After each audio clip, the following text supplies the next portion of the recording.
I mean, our strategy in 2015 with our board and shareholder support is to continue to focus on our core activities of asset management and investment banking.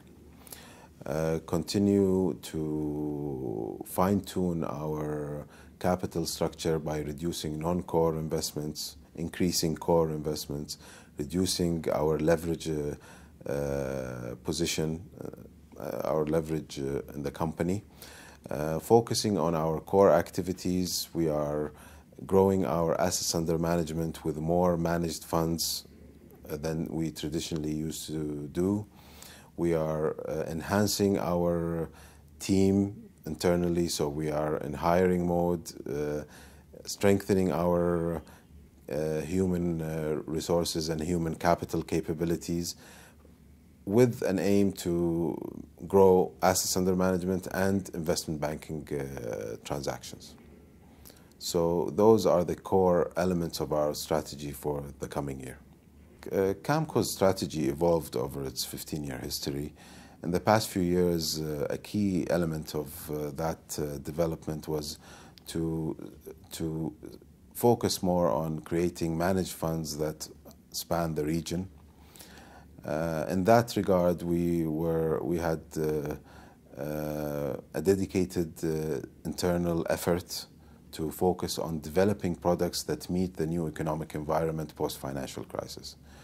What we felt was that there needs to be a focus on simplicity of products, a focus on clarity of where the products will invest, a focus on how we can bring opportunities to our client base, our growing client base, and to investors that we seek to have as clients. So with all that put into effect, with the market having significant liquidity, post-financial crisis, people were fearful and kept a lot of what they have in deposit form. Now we're focusing as Kamco on creating products that help investors look at investing more directly than they used to, help investors understand fee structures that compensate their advisors based on performance rather than on size. We're focusing on investment opportunities that are tangible, clear.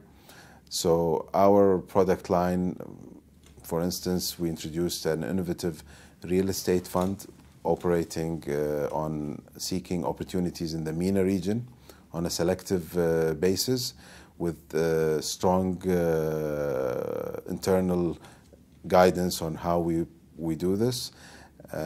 Income yielding real estate is something that is very popular and generally as a direct investment, and we're bringing that direct investment more into a managed fund structure.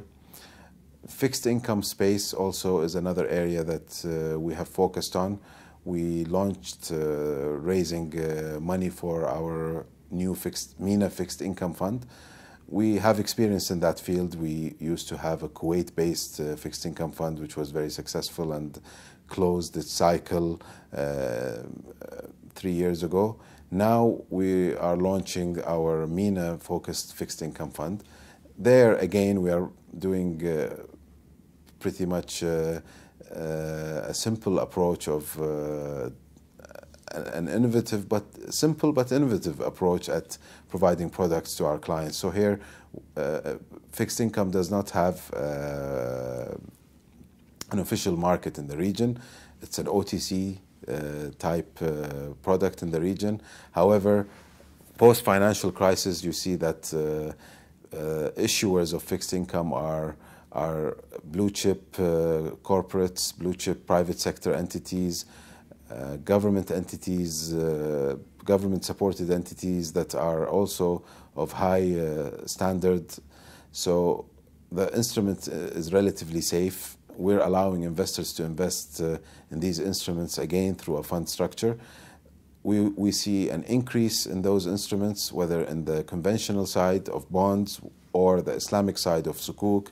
And that increase is basically as governments and entities proceed in their expenditure plans. So when we talk about government expenditure plans, there will be issuances of sukuks and bonds, and we hope through our fund to be acquiring such instruments and selling them down to investors who are client base, basically.